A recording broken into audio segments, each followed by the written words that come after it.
Every year, thousands of human remains are found in the United States, and in one of every 4 instances, authorities can't identify the body. That's starting to change. I'm Dave Killen, co-host of The Unidentifieds, a new limited series podcast from the Oregonian and Oregon Live. We go deep into several cold cases and explain the science that's helping experts give these long-forgotten people their names back. Look for The Unidentifieds after you've finished listening to this podcast. Subscribe to The Unidentifieds on Apple, Spotify, Google, or wherever you listen to podcasts.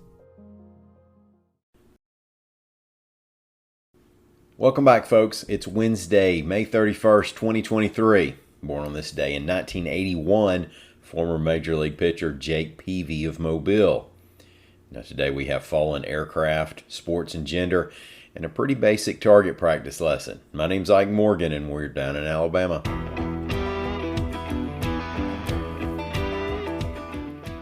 Now, some Alabamians might be forgiven if yesterday they felt just a little, like Wile E. Coyote trembling beneath an undersized umbrella.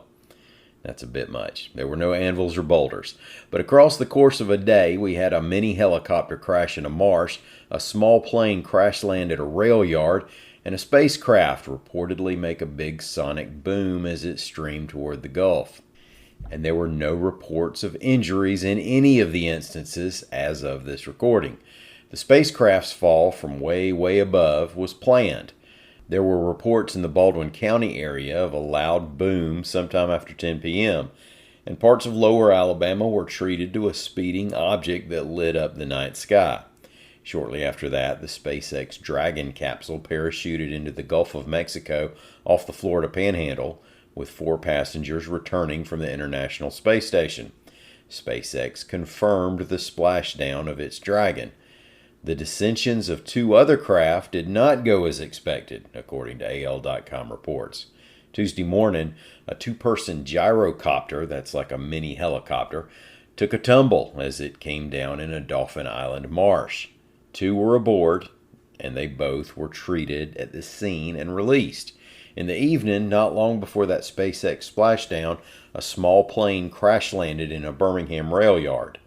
Again, there were 2 people on board, and again, neither were injured. Birmingham Fire and Rescue Service Battalion Chief Tobias Jones said it was a training flight and that the Piper Warrior had shut off as it approached the Birmingham airport, so the pilot put it down on some CSX railroad tracks instead. Alabama Governor Kay Ivey has signed into law a measure that prohibits those born biologically male from playing women's college sports in the state, whether or not they identify as transgender, reports the Associated Press. Now, this is an expansion of a law passed last year that limited K-12 girls' sports to those who were born a biological female.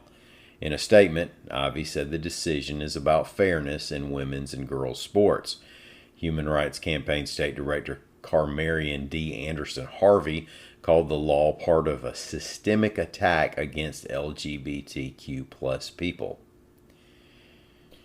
4 people who the Cherokee County Sheriff says were target practicing in a wooded area are under arrest after a 94-year-old woman was shot, reports AL.com's Carol Robinson.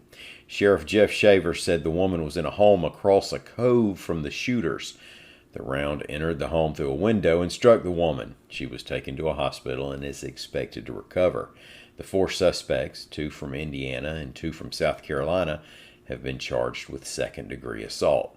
Now, we don't want to get bogged down in complicated physical properties here, but it's pretty simple. Sheriff Shaver, quote, "People just don't think. Make sure if you're going to target practice, you have a proper backstop, or you could have unintended consequences." Thank y'all so much for listening. We'll be back here again tomorrow. Until then, y'all come on by and see us on the internet at al.com.